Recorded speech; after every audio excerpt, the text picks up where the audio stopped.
The best thing you can do is teach people to write, because there's no difference between that and thinking. And one of the things that just blows me away about universities is that no one ever tells students why they should write something. It's like, well, you have to do this assignment. Well, why are you writing? Well, you need the grade. It's like, no, you need to learn to think, because thinking makes you act effectively in the world. Thinking makes you win the battles you undertake, and those could be battles for good things. If you can think and speak and write, you are absolutely deadly. Nothing can get in your way. So that's why you learn to write. It's like, and I can't believe that people aren't just told that. It's like, it's the most powerful weapon you can possibly provide someone with. And I mean, I know lots of people who've been staggeringly successful and watched them throughout my life. I mean, those people, you don't want to have an argument with them. They'll just slash you into pieces. And not in a malevolent way. It's like, if you're going to make your point and they're going to make their point, you better have your points organized, because otherwise you're going to look like and be an absolute idiot. You are not going to get anywhere. And if you can formulate your arguments coherently and make a presentation, if you can speak to people, if you can lay out a proposal, God, people give you money, they give you opportunities, you have influence. That's what you're at university for. And so that's what you do. Is you're in English, right? And yeah, in languages anyways. It's like, yeah, teach people to be articulate, because that's the most dangerous thing you can possibly be. So, and that's motivating if people know that. It's like, well, why are you learning to write? Because here's your sword, here's your M16, right? Here's your bulletproof vest. Like, you learn how to use them. But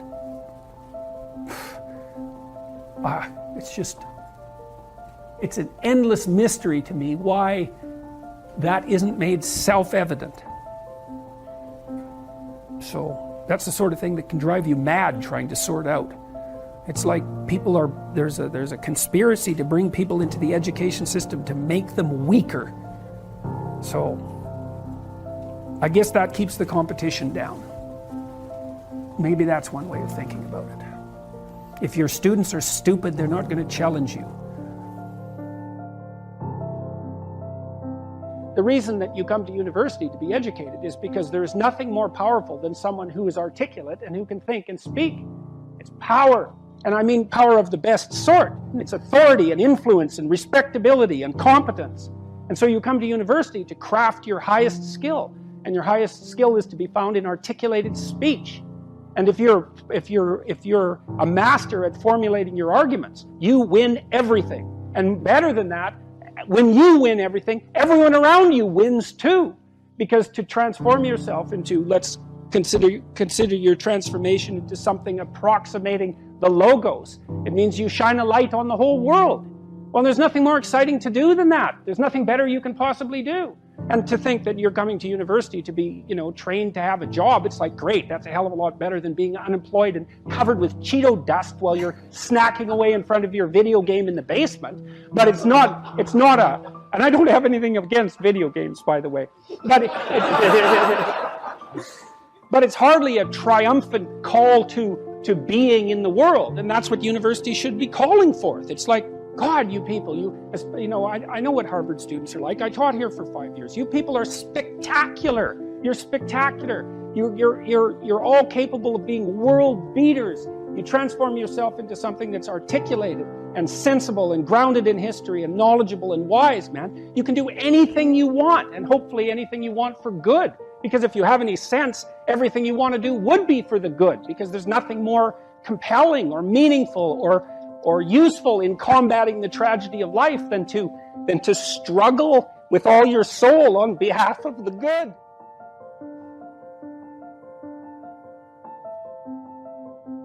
I did a talk at Harvard 4 years ago, and I pointed out two things to the students in the audience. One was that a tremendous amount of civilization and effort had gone into producing the institution that they were now part of, and that everyone who was part of that institution was hoping that they would come there and learn everything they possibly could that was relevant and important, and that they would be the best possible people they could be, and they would go out in the world and do as much good as they possibly could. That was the essential mission of the enterprise. And that was really the case. And also that learning to write in particular was going to make them more powerful than they could imagine. And a number of students came up to me afterwards and said, I really wish someone would have said that to us when we first came here. And it's the writing part of that. I kind of got obsessed with that when I was working as a professor. And I'm working on a piece of software right now to help, which will launch soon, to help people write. Because what I observed in my own career, and it's so interesting, the parallelism is so interesting, but not surprising, is that nothing can stop you if you can write. And it's for the reasons you just laid out. It's like when you write, you make a case for something, whatever it happens to be. And if you make the best case, well, then you win and you get whatever it is that you're aiming at. And so, you said, maybe that's why I didn't ask you why you went into English. I guess that might have been the reason, is that the utility of learning to write is so self-evident to me that it could pass by without question. But it's also interesting to think about how it fits into this broader, well, let's say at least partially military/strategic way of looking at things. You described the intense relationship between marshaling your arguments properly, getting everything in order on the page, and making strategic progress truly in the military sense, that those things are tied together very, very precisely. And it's obviously your ability to communicate as well that's well, look what it's done. You have your podcast, you have your YouTube channel, you have your books, many of which you self-published. So that ability to communicate I just can't understand why it's not presented, especially, not entirely, but especially to adventurous, well, let's say young men. We could say young people. You're adventurous, you want to make a mark, you bloody well better learn how to write. Because if you learn how to write, well, then you can think and you can communicate your thoughts. So not only are you deadly strategically, you become extremely convincing. And then you can go and do anything you want and no one will stop you. And that's never told to people. And I don't really understand why. You hear the pen is mightier than the sword, which is just a cliche unless it's fleshed out. But the reason, you laid out the reasons perfectly. Yeah. You have to communicate what happened as well as having it had it happen.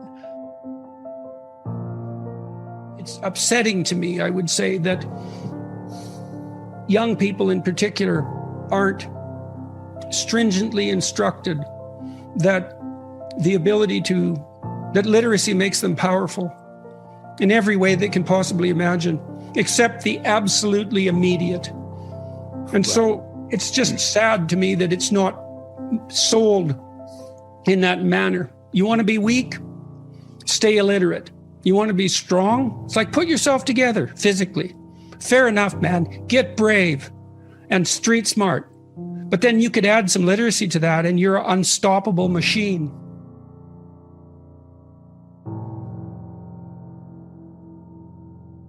I love reading for that reason. I could pick my peers too, which I really loved. It's like, well, I have these people around me, but then there's these people who've lived before me and in different places, and I can set them up on my shelf. I can enter into their world and I can benefit from everything they've thought and saturate myself with that person.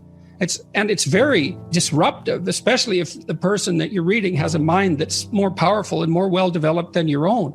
I mean, Friedrich Nietzsche spun me around for about 3 years, and I was reading Jung at the same time intensely, and the same thing, it was very disruptive, but unbelievably useful to try on other people like that. And you get the benefit of their entire life distilled into their book. It's 30 years of work. I read this one book called The Neuropsychology of Anxiety, which it's a great scientific work. I think it's the greatest neuropsychological work of the last 50 years. It's a very hard book. I think it has 1,800 references, something like that. And this guy, Jeffrey Gray, he actually read all those references and he understood them. And so it took me 6 months to read the book, but I got an entire education out of it. I got to experience in 6 months what it took him 30 years to learn. Like, what a gift that is. It's unbelievable.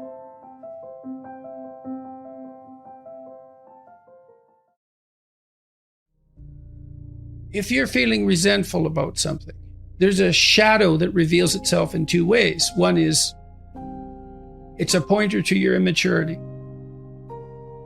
You need to be more disciplined. You have set goals, hypothetically, and if you haven't, then you're under the sway of someone else, or you're undisciplined and unintegrated and incoherent, which is all shadow life in some sense.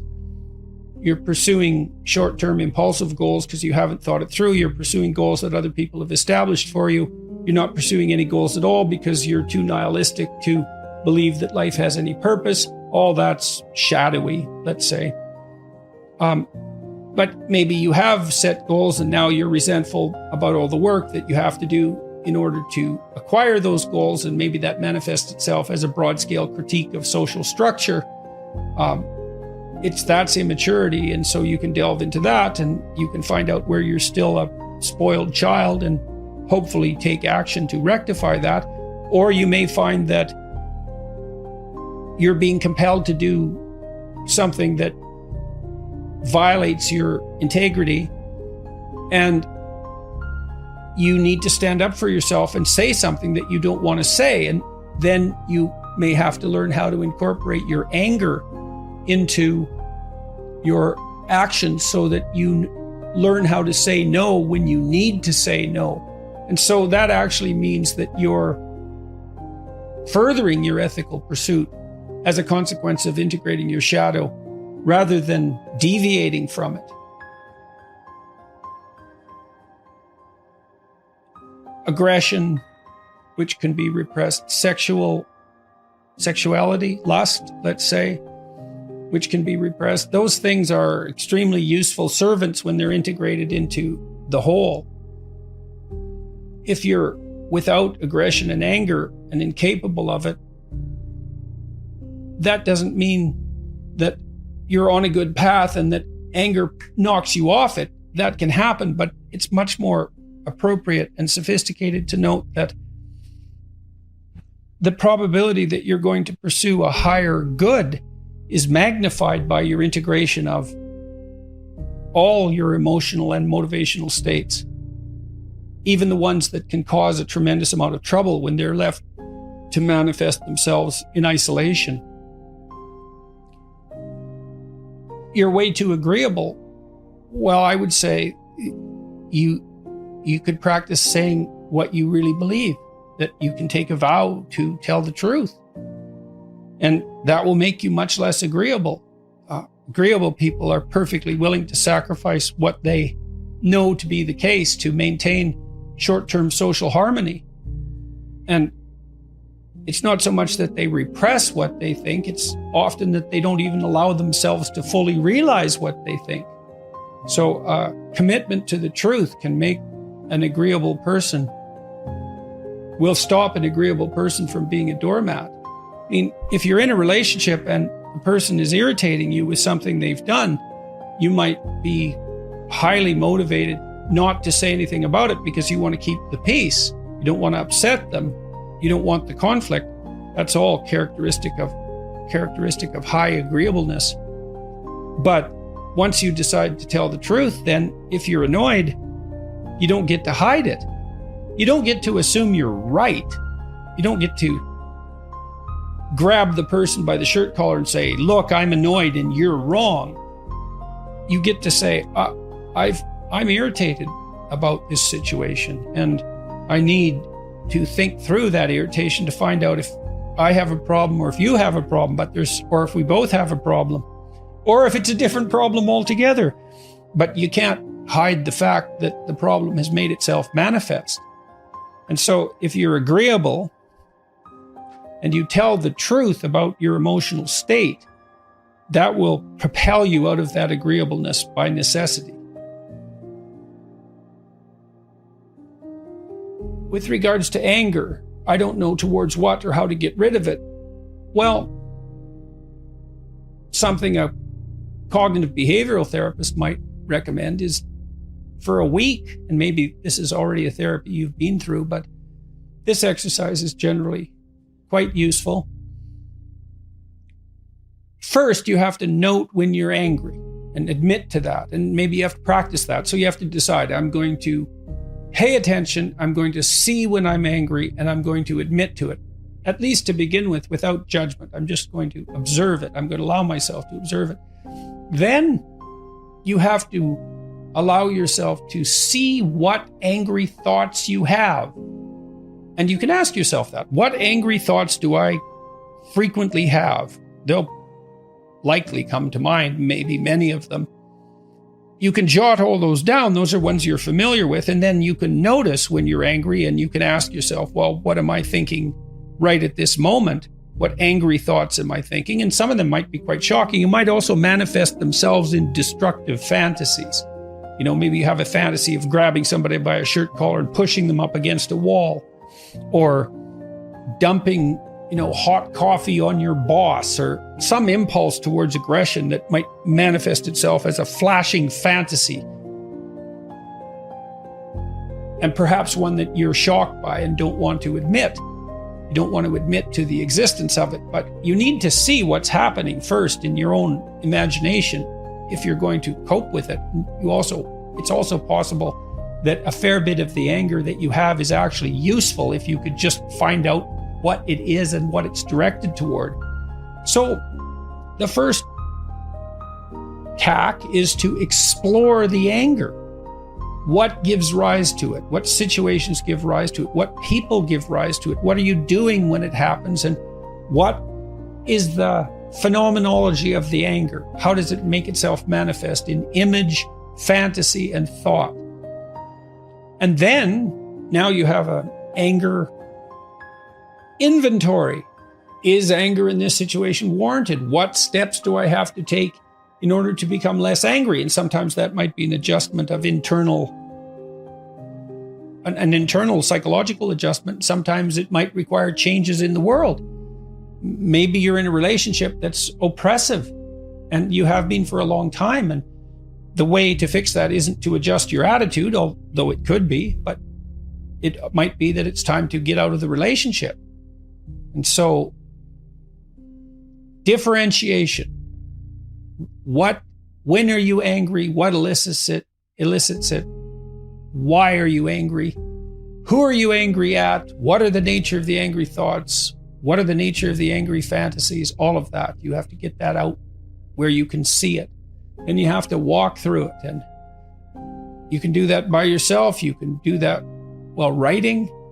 You can produce counter thoughts. So if you're angry about something, you could outline the reasons why anger is not productive, or you could outline the reasons why it's productive and the reasons it's not productive for a full exploration of the issue.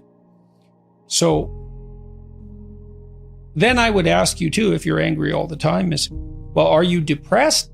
Have you been evaluated clinically? If this is a major problem, is it a manifestation of depression? Because anger is an underdiagnosed symptom of depression. Do you have well thought through goals and plans and strategies? All of that. That's a more comprehensive evaluation of your entire life. And maybe you have something to say or do that you're not saying or doing. It's highly probable. Most of us have that problem. I'm in this unbelievably fortunate circumstance where people tell me about the steps they've taken to make their lives better in Wonderment. And they allow me to see that. And it's very intimate, and it's stunning. I'm walking with a friend of mine quite regularly, and he's a tough guy, man. He's worked with delinquents his whole life, so he's like a social worker superhero. Very physically tough person, and a very masculine male, but a social worker and very caring. And he's been very helpful to me, and he's been walking with me every day, and people are stopping me. And the other day, this guy walked by us on the street, and he was pretty run down. He was probably in his mid-40s, and he's kind of street person looking, you know. And he stopped and he looked at me and he came over and he said, "I love you." And I walked away, and my friend said, "You sure have a lot of men coming up to you and saying that they love you." And I said, "Oh, yeah. I mean, I don't know. I just don't know what to make of it. The behavior is so completely unusual." And, you know, my wife too, she said she's seen a whole different side of men, especially since we started touring, because of this happening. Because generally when people approach me, and they're not invariably men, but they probably are 70% of the time, they're very polite and very careful. And she said that showed her a whole side of men that she didn't even know existed. And so it's something. But I do believe that people, you know, I do believe that my experience has been that there isn't anything that, I guess two things. There isn't anything that's more rewarding than trying to do things right. All other forms of reward pale by comparison. They're not even in the same conceptual universe. And there's nothing that's more adventurous than telling the truth. You have no idea what will happen to you if you tell the truth. And so if you're looking for an adventure, boy, that's an adventure.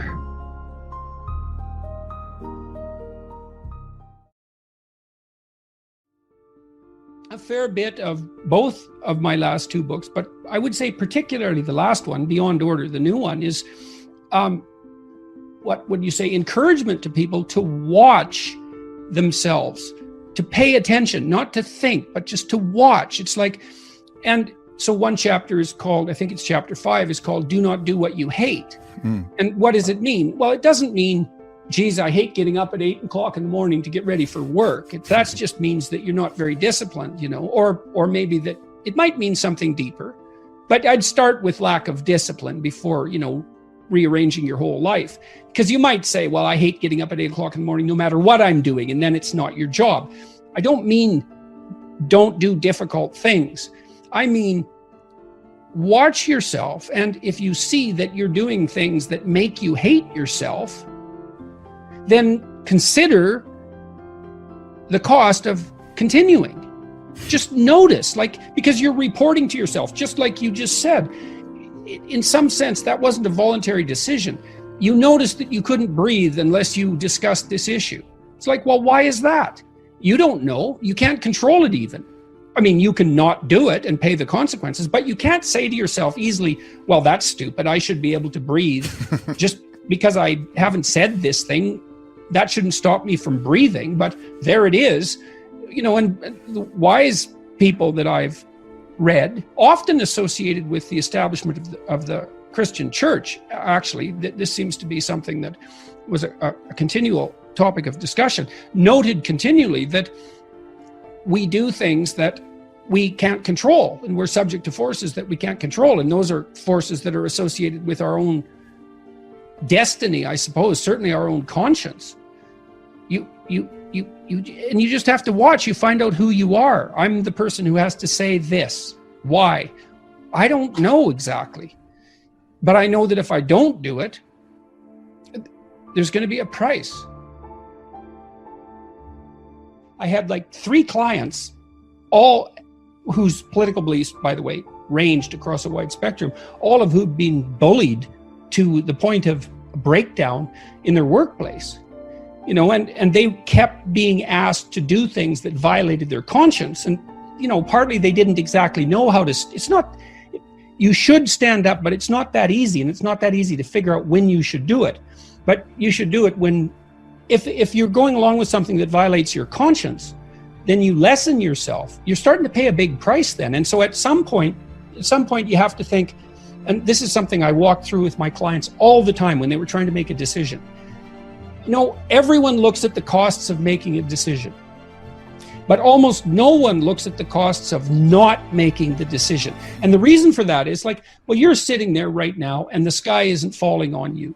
And so you're not calculating the costs of sitting there because nothing's happening. And then if you decided to do something different, you might calculate the costs of doing that, but you've already zeroed out the costs of inertia.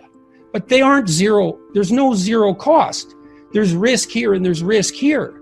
And you don't like that idea because you want security, and no bloody wonder. It's no wonder you want security. But when you're making a decision, you need to reawaken the costs of inertia. I mean, those are opportunity costs, let's say, something like that. There are ways they are formally considered, but just going along as you are when everything is changing around you is also a costly decision. And so if you know that, you think, well, there's danger here and there's danger here, then that, weirdly enough, that frees you up, because then you can pick the danger that you prefer. Now, the price you pay is the realization that there's no security down either road. And you have to wake up to that now and then in your life. It's very unpleasant. It's not surprising people don't do it. But again, the costs of failing to do it are worse.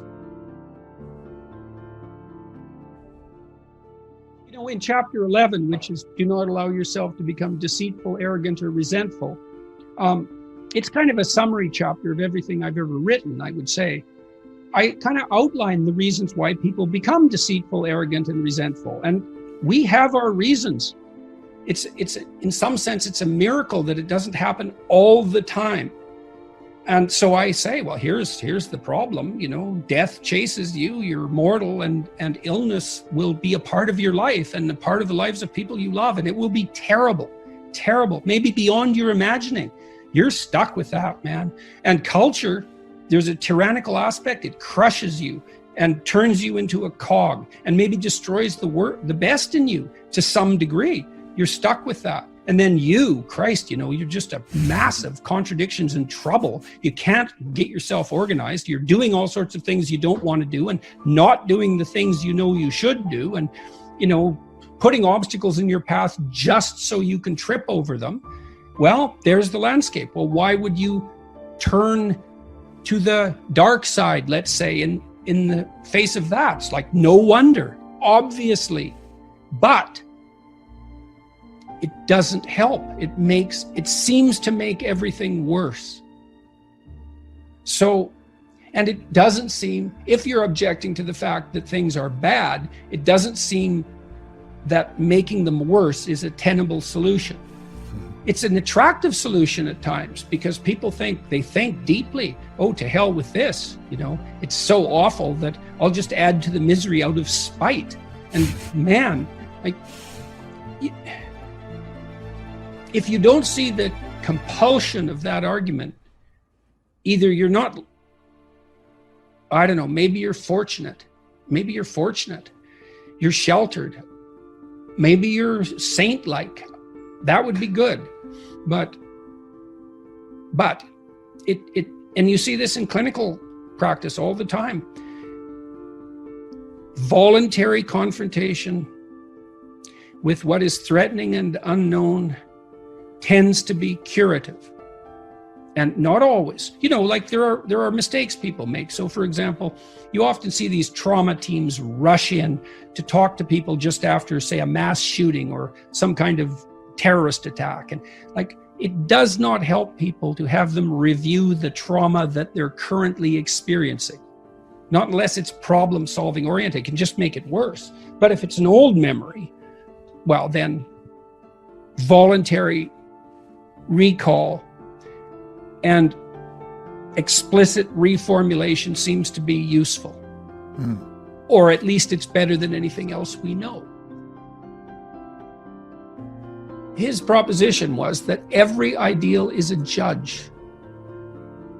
And that makes perfect sense because an ideal is something to which you aspire. And the gap between you and that ideal, if it's your ideal, is felt as judgment.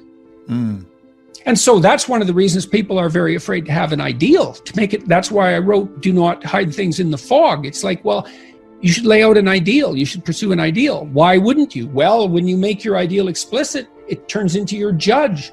Well, then you can listen to that judge and move forward and transform. But, it's pretty damn harsh. Because especially to begin with, you posit an ideal, especially if you're in a mess. God, every bit of you is being judged as unworthy.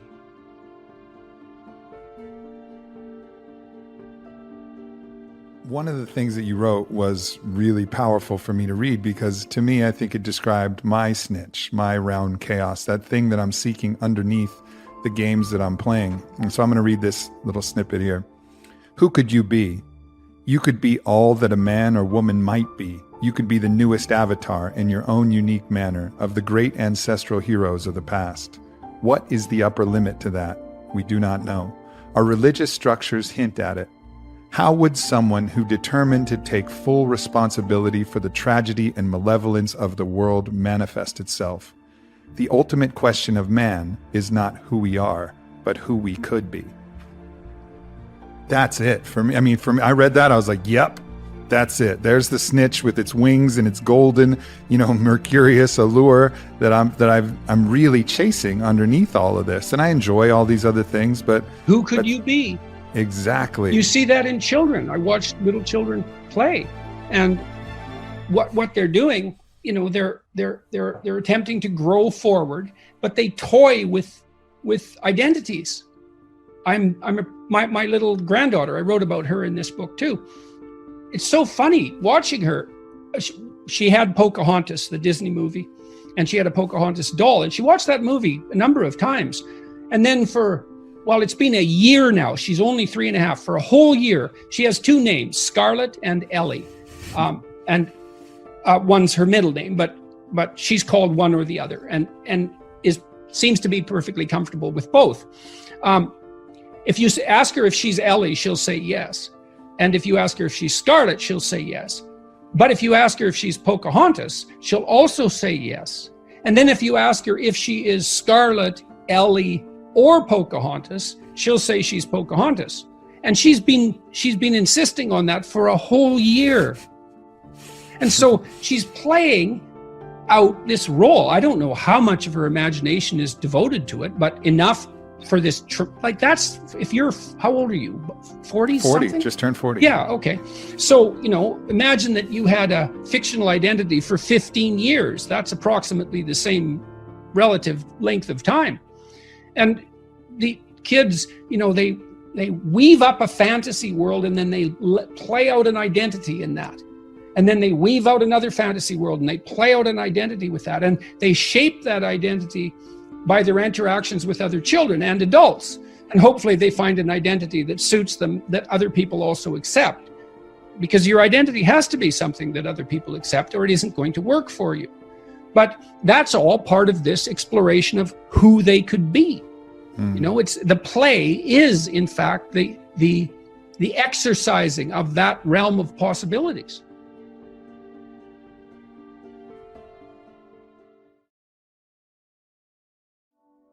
If you're a clinical psychologist, you don't want to steal people's accomplishments from them, which is partly why you don't give advice exactly. So maybe someone is trying to decide whether they should get married, and maybe you have an opinion, but probably you shouldn't, because as a psychologist, let's say, except perhaps in extreme cases, the person has to discover what they need to do for themselves so that they can discover it again in the future, so that they can learn to discover things for themselves. And you don't want to give advice, because then if they do something good, you can take credit for it. And I don't want to take credit for the accomplishments that people make as a consequence of, what would you say, putting the ideas they encounter in my books into practice. They put them into practice, and good for them. And so when I meet people in the street, that's what I tell them. It's like, okay, you did this specific thing, good for you. And, I provided some impetus, and I'm happy about that and pleased to do that. But I certainly don't want the credit. But I do feel the obligation. I think it is part of what made me ill. I think it is because, as a psychologist, I dealt with people's innermost secrets for decades. But it was kind of limited, right? It was 13 people or so a week, maybe up to 20, which is still quite a few people, but it's not an inordinate number of people. It's a bounded number of people. And then I had my other work that I could escape into, let's say, and I wasn't carrying it with me, the burden of the lives of the people that I was intertwined with. But then all of a sudden I started to experience that, the longing, I suppose, in some sense, on a much greater scale. And that's been difficult to digest. The misery and that's so common in people's lives, but even worse than that, the degree to which it requires almost nothing to rectify it in an important way. There's many people who are starving for a word of encouragement, and if you provide that, they run with it, and that's great, but it also reveals this terrible unnecessary lack. It's like, well, why weren't they encouraged to begin with? And that's a deep hole to fall down. And because you can never stop answering that question once you start asking it. And it has something to do with the fundamental difficulty that everyone who's human has in valuing their own existence because of its imperfections and finitude. And it's a very complex question. And then to see that played out thousands of times, these brief encounters I have with people, they're very intense. People tell me things in those encounters that they don't tell anyone else, or they tell very few people, or maybe they've never told anyone in their life. This young man stopped me on the street the other day, and he was looking a bit beat up. And he came up and he said, he was very shy, and he said, well, your lectures have been very helpful. And I asked him what his name was, and that usually helps people set them at ease. And then I said, well, what helped you? And he was quite hesitant. He didn't exactly know how to formulate what he was doing, but I could see that he was very scared to say anything that he had done well, because his experience had been that he'd never been encouraged when he did something well. And so, you can really punish someone if they come up to you and say they did something good that was actually good, and then you punish them or ignore them. It really hurts them. And that happens to children all the time. And it certainly had happened to this young man. So he's very hesitant to tell me what he had done that was good. And, he told me, and I listened, and I said, look, this is, as far as I'm concerned, that what you did was really good. And he just lit up, and that's great that he lit up, but it's terrible that it hadn't happened to him before. It's really terrible. And then I see this tied in with a cultural pathology, that a variety of cultural pathologies that are manifesting themselves at the current time. The idea that organized masculine activity is by definition some kind of power-centered tyranny, and the corollary that any sort of ambition on the part of young men any ambition towards achievement is somehow integrally tied up with tyrannical power. It's so demoralizing for young men. They don't know how to defend themselves against that. And the idea, and it's often leveled, the accusation is often leveled by people who've never had a relationship with a male in their life that was actually fulfilling and worthwhile. And then that all plays out in the public.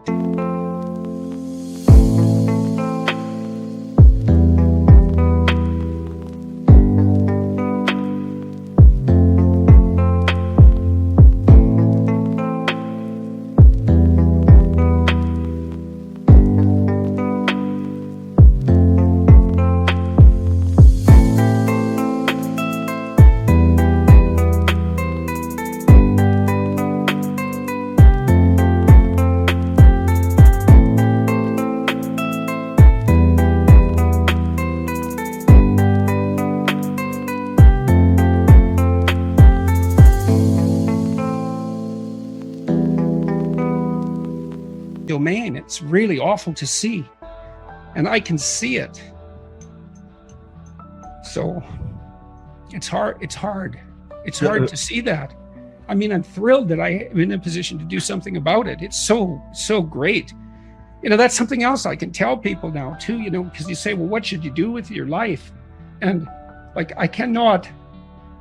I've seen people who've accomplished anything that you can imagine in terms of accomplishments. And I can say clearly that I've never seen anything as rewarding as the consequences of forthright speech, the opportunity to be of genuine service to other people. There's way more reward in that than in any of the things that people chase in a more finite and limited way. Like I have a painting in my office called Dead Mentors. It's me in the painting with 8 other characters in a vault. We're having a conversation. It's a debate between 2 books, Communist Manifesto and Atlas Shrugged. So it's a discourse. They're having a debate, they're having a discourse. It's very interesting characters, but you can tap into somebody. You're like, okay, I can tap into. Who are the characters? Who are the characters in the painting? I just moved to Florida. So I got John F. Kennedy, I got Einstein, I got the Shah of Iran, Lincoln, MLK, Tupac, Ayrton Senna, Milton Friedman, and one other character I'm forgetting. Great. So that's so good, because look, and you can surround yourself with these great minds, and you can what would you say, in some sense, you can choose them as your peers, voluntarily, dead or not, right? It's a form of ancestor worship in some sense, and I mean that in a deep sense. And you can do that's one of the advantages of that is education, as far as I'm concerned, is pick your peers. And this instinct we have to find someone to admire, that's the deepest of religious instincts, and it's unbelievably deep in human beings. And and we have this mimicry, this capacity for mimicry that's an integral part of our cognitive architecture, and it's the precursor to thought. And we do identify, you notice you admire someone, that is the instinct to mimic, because to admire is then to want to be that, and that's the action of the moral instinct. It finds a target in the world and it says, well, I could be like that. But at first it says, this person is attractive, or this person is compelling. It grabs you. And that's the instinct for further development. It's a very positive thing. It can be a very positive thing. When you were going through your moment the last 12 months, who were you saying, at least he overcame it, I can? Here's what he went through was worse. Was there anybody you would go to? Well, there has been throughout my life all sorts of intellectual figures, figures from my own life as well. I found many things about my father extremely admirable, and still do. My mother as well. And so I was fortunate to have people in my immediate environment who played that role for me, and that's a huge gift. I have all sorts of intellectual idols, I would say, and there are people whose work I've read deeply, and that's been extremely useful to me. And then that shades into the consideration of religious figures at some point. And I've spent a lot of time studying religious thinking and trying to, what religious thinking is in some sense is the collective attempt to specify the ideal for mimicry. So imagine that you have those 8 figures in your painting. So imagine there's something about each of those people that you found compelling and admirable. So then imagine that you could abstract out from that what was compelling and admirable, and make one person out of that was sort of the union of all those 8. It was everything good about those 8 people brought into one person. Well, that's approaching a divine figure. And when you hear Christian statements, for example, like Christ is the King of Kings, that actually means something technical from a psychological perspective. What it means is that, and I'm not speaking in religious terms here precisely, although it shades into the religious, is that a religious ideal is, in fact, the abstracted representation of what is admirable as such. And it's extremely useful to have that made into an abstraction to some degree too, because it also means that you then have something that you're responsible to. So let's say and you've done this with your painting, you have these 8 people who you're now, what would you say? You're responsible to them. You're accountable to them. You're accountable to their spirit. And so now your conscience can speak with their collective voice, and it can tell you when you're less than you could be. And then you can use that to guide you to manifest that spirit that's embodied in those 8 people. And that's a pathway to further growth.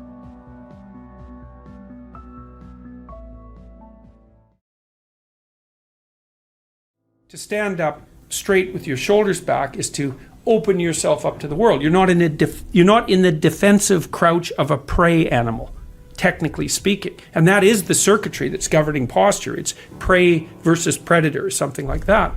And to stand up like that is to expose yourself to the world, but in a bring it on sort of manner. Not precisely combative, but let's say courageous. And your posture announces that. And it doesn't just announce that to other people.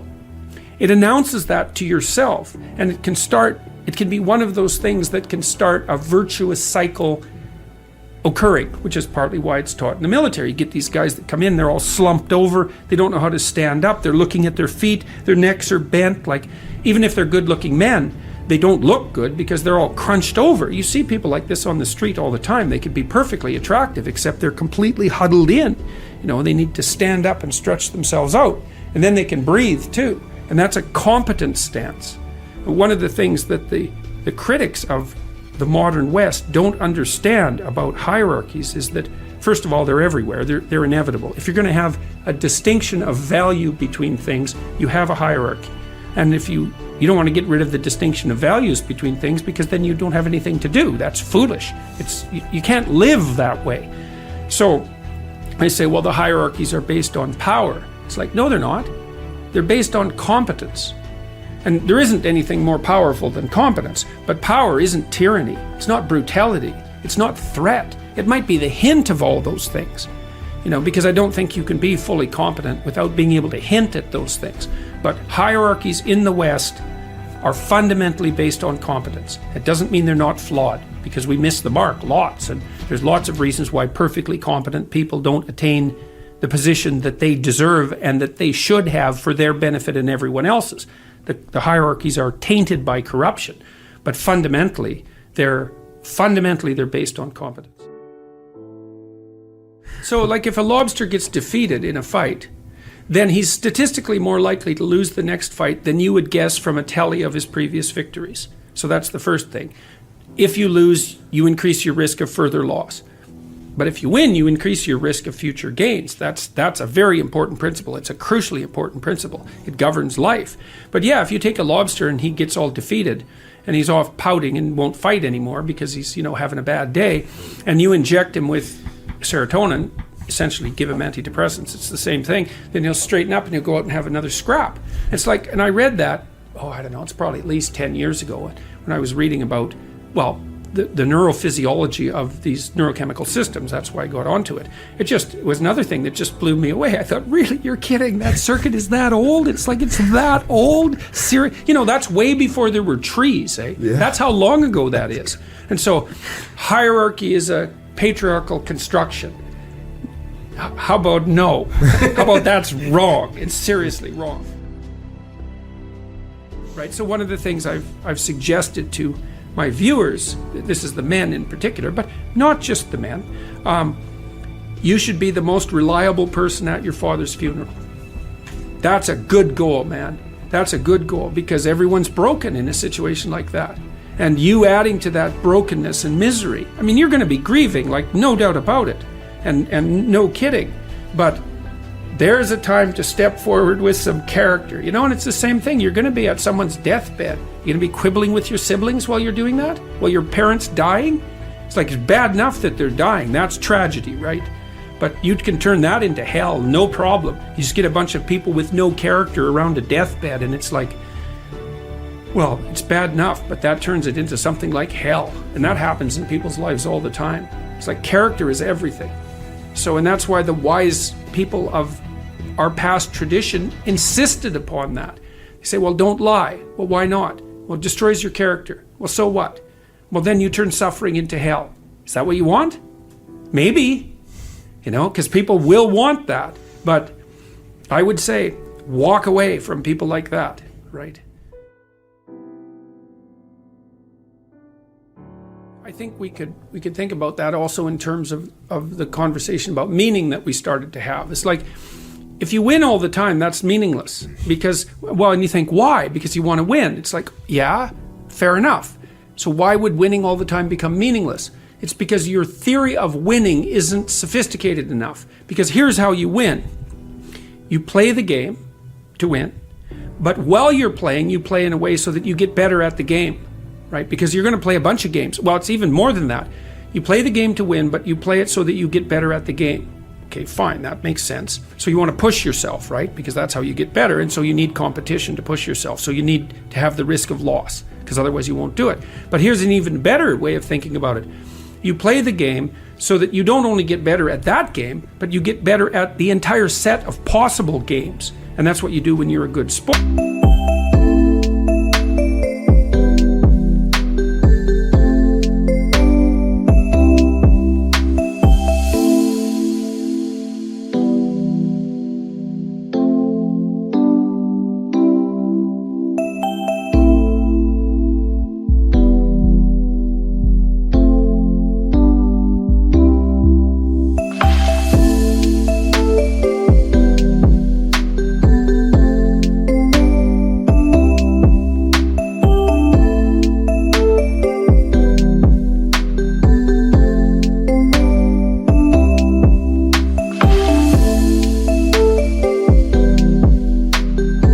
It's like, well, so how do you do that? Well, partly you find the proper level of competition, right? So you want to be pushed so that you will make the effort necessary to remove what's useless about yourself and to help foster the growth of what's useful. And if you do that, then you get the joy of participating in the game towards victory, but the extra joy of building yourself more and more strongly at the same time. And so when you tell your kid, doesn't matter whether you win or lose, it's how you play the game. Your kid says, what do you mean by that? And you say, I don't know. I don't know what I mean by that. Because the kid says, I'm supposed to win, aren't I? It's like, well, yeah. So why does it matter how I play the game? It's like, well, then you're stumped. Even though you're right, you just don't know why. Right. But the reason is you want to tell here's the reason. It's like, we can make this very simple. Life is not a game, it's a series of games. It's actually a series of diverse games. Okay, so who's the winner of the series of diverse games? Because that's the real question, right? Not who wins a game. It's like whatever, you win a game. It's like if I hold a gun to your head and we're playing chess, I could say lose. Yeah. It's like I win. It's like, well, that's not helpful, obviously. So you want to teach your kid, you want to help your kid learn to be the winner of the set of diverse games. Okay, so what does that winner look like? Well, here's the first clue. That's the person who keeps getting invited to play. So because you win. If people invite you to play all the time, you have opportunities coming to you just nonstop. And maybe, like, let's say you have 50 opportunities and each of them are potentially 50% for you and 50% for the other person. You think, well, that's a pretty good deal. And then you think, well, wait a minute, let's flip this around. So it's like 60% for the other person and 40% for me. I'm going to go overboard in the generosity.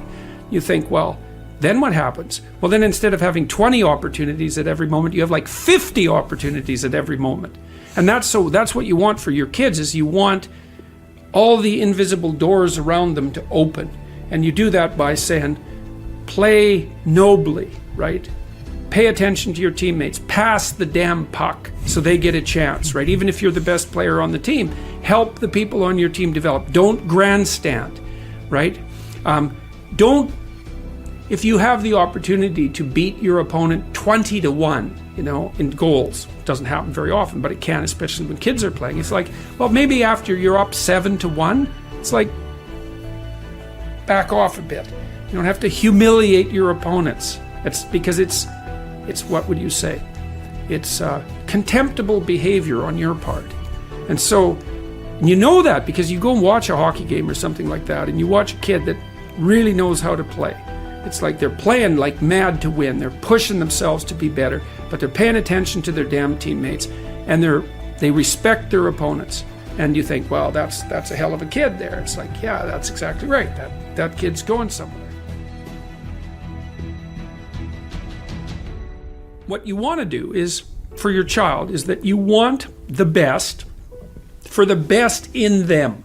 That's what you want. And that's what you want from people that you surround yourself with. Now, they'll hold you to a high standard if that's the case, right? Because whenever you degenerate in any of the multiple ways that you're likely to degenerate, they're going to like whack you on the back of the head and say, you know, clue the hell in, you know, you're demeaning yourself, you're less than you could be. And there's real judgment in that, and it's harsh, you know. But with friends, it's the same thing. You want friends, they're not friends if they're not these people. You want friends who, when something good happens to you, that's good for you, right?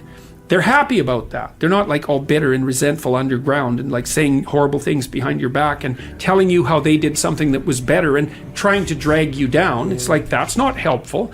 And then when something bad happens to you and you go to them and you say, look, this terrible thing happened to me.